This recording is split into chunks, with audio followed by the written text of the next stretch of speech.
ഡോക്ടറെ സമ്പത്ത്, താങ്കൾ കേട്ട് കാണുമല്ലോ. ഞാൻ ഇപ്പോൾ ഇതുവരെ പറഞ്ഞതിൽ നിന്ന് എനിക്കൊരു മാധ്യമപ്രവർത്തകൻ എന്ന നിലയ്ക്ക്, ഒരു പൗരൻ എന്ന നിലയ്ക്ക്, ഒരു സാധാരണ മനുഷ്യൻ എന്ന നിലയ്ക്ക് ആശങ്ക തോന്നുന്നത്, ഇവരെ കണ്ടപ്പോൾ ഈ കുട്ടികളുടെ അല്ലെങ്കിൽ ഈ യുവതികളുടെ, അവകാശപ്പെടുന്നത് പോലെ യുവതികളുടെ, മറ്റേവർ ആണ് അതിൽ പെൺകുട്ടികൾ ഉണ്ട് എന്ന് പറയുന്നത്, അവർക്ക് അവരുടെ ആശങ്ക കണ്ടിട്ട് അവരുടെ പേരുകൾ ക്രിസ്ത്യൻ പേരുകളല്ല എന്ന് കണ്ടപ്പോൾ TTRന് സംശയമുണ്ടാകുന്നു.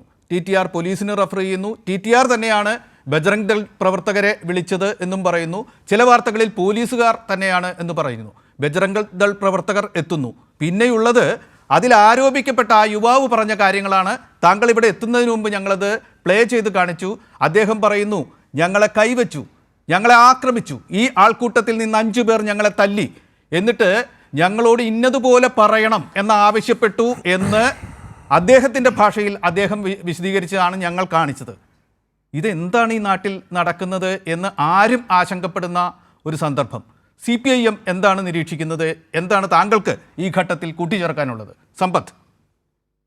Shri Chandrasekharan, Communist Party of India Marxist ഈ സംഭവത്തെ ശക്തമായി അപലപിച്ചിട്ടുണ്ട് എന്ന് മാത്രമല്ല, കേരള മുഖ്യമന്ത്രി സഖാവ് പിണറായി വിജയൻ ഈ വിഷയത്തെ സംബന്ധിച്ച് ബഹുമാനപ്പെട്ട പ്രധാനമന്ത്രിക്കടക്കം കത്തെഴുതുകയും ചെയ്തു. ഞാൻ ആ കാര്യങ്ങളിലേക്കൊന്നും ഇപ്പൊ കടക്കുന്നില്ല. അതെ, ആ സംഭവത്തിലേക്ക് അതിലെന്ത് നടന്നു, പല വ്യാഖ്യാനങ്ങൾ ഏറ്റുമുട്ടുകയാണ്. വ്യാഖ്യാനങ്ങൾ അത് അവിടെ ഇരിക്കട്ടെ.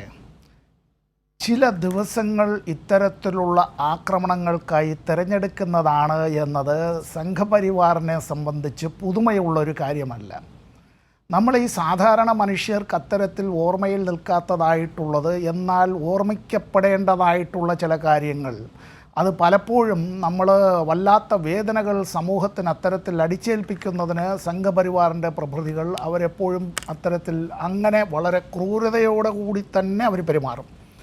ഈ സംഭവം നടന്ന ദിവസത്തിൻ്റെ പ്രത്യേകത ചന്ദ്രശേഖരന് ഓർമ്മയുണ്ടോ? ഈ സംഭവം നടന്ന ദിവസത്തിൻ്റെ പ്രത്യേകത എന്നുള്ളത്, വിശുദ്ധയായി പ്രഖ്യാപിക്കപ്പെട്ട അൽഫോൺസാമ്മയുടെ തിരുനാൾ ദിവസമായിരുന്നു എന്നതുകൂടി, അത് ക്രിസ്തുമത വിശ്വാസികളെ സംബന്ധിച്ച് വളരെ പ്രധാനപ്പെട്ടൊരു ദിവസമാണ്. വിശുദ്ധ പദവിയിലേക്ക് ഉയർത്തപ്പെട്ട അൽഫോൺസാമ്മ ഒരു മലയാളിയായിരുന്നു. ആ മലയാളിയായ അത്തരത്തിൽ അങ്ങനെ ഒരു കന്യാസ്ത്രീയായി തൻ്റെ ജീവിതം ഒഴിഞ്ഞുവെച്ചു തുടങ്ങി വിശുദ്ധ പദവിയിലേക്ക് ഉയർത്തപ്പെട്ടതായ ഒരു മലയാളി സ്ത്രീയുടേതായ ആ തിരുനാളിൻ്റെ ദിവസത്തിൽ തന്നെ ഇത്തരത്തിൽ മലയാളികളായിട്ടുള്ള കന്യാസ്ത്രീകളും അവരോടൊപ്പം യാത്ര ചെയ്തവരും ആക്രമിക്കപ്പെട്ടു എന്നുള്ളത് അത് യാദൃച്ഛികമായ ഒരു സംഭവമായി ഞാൻ കാണുന്നില്ല. അങ്ങനെ ആരും കാണരുത് എന്നുള്ളതാണ് എൻ്റെ വിനീതമായ അഭ്യർത്ഥന. ഇവിടെ ഇന്ന് പുറത്തിറങ്ങിയ ദീപിക ദിനപത്രത്തിൻ്റെ എഡിറ്റോറിയൽ, നമ്മുടെ ഇന്നിപ്പോൾ ഈ ചർച്ചയിൽ പങ്കെടുക്കുന്ന ചങ്ങാതിമാരൊന്ന് വായിച്ചാൽ കൊള്ളാം. ചിലപ്പോൾ മാധ്യമപ്രവർത്തകനായ നമ്മുടെ സാജൻ്റെ കയ്യിൽ അതുണ്ടാവും. ആ എഡിറ്റോറിയലിലെ ഒരു ഭാഗം മാത്രം ഞാൻ വായിക്കാം, ഒരു ഭാഗം മാത്രം. ആ എഡിറ്റോറിയൽ ഇങ്ങനെയാണ് പറയുന്നത്. എഡിറ്റോറിയൽ തുടങ്ങുന്നത് ഇങ്ങനെയാണ്: കന്യാസ്ത്രീകളല്ല ബന്ദി, മതേതര ഭരണഘടന. ദീപികയുടെ എഡിറ്റോറിയലാണ്. കന്യാസ്ത്രീകളല്ല ബന്ദി, മതേതര ഭരണഘടനയാണ് ബന്ദി. 2 കന്യാസ്ത്രീകളെയല്ല മതേതര ഭരണഘടനയാണ് വർഗീയവാദികൾ ഛത്തീസ്ഗഡിൽ വിചാരണ ചെയ്തത്. ഈ എഡിറ്റോറിയലിലെ ഒരു ഭാഗമാണ്.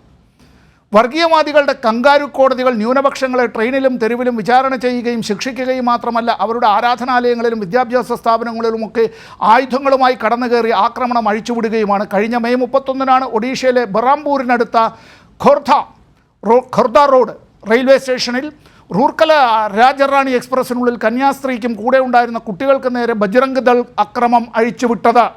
ഈ പത്രത്തിൽ തന്നെ എഡിറ്റോറിയൽ പേജിൽ പറയുകയാണ്.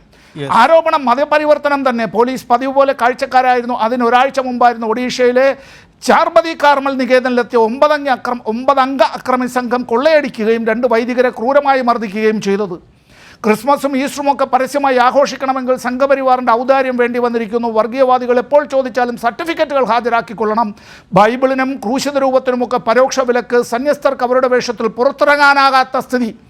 ഇതിൽ പറയുകയാണ്, ദുർഗിലെ TTE ആരാണ് പഠിപ്പിച്ചത്? ബജ്രംഗ് ദളാണ്, പോലീസും കോടതിയുമെന്ന്. അതാണ് സർക്കാർ സ്ഥാപനങ്ങളിലേക്കും വ്യാപിക്കുന്ന വർഗീയവൽക്കരണം. ഞാൻ നിർത്തുന്നതിന് മുമ്പ് ഒരു വരി കൂടി ചന്ദ്രശേഖരൻ.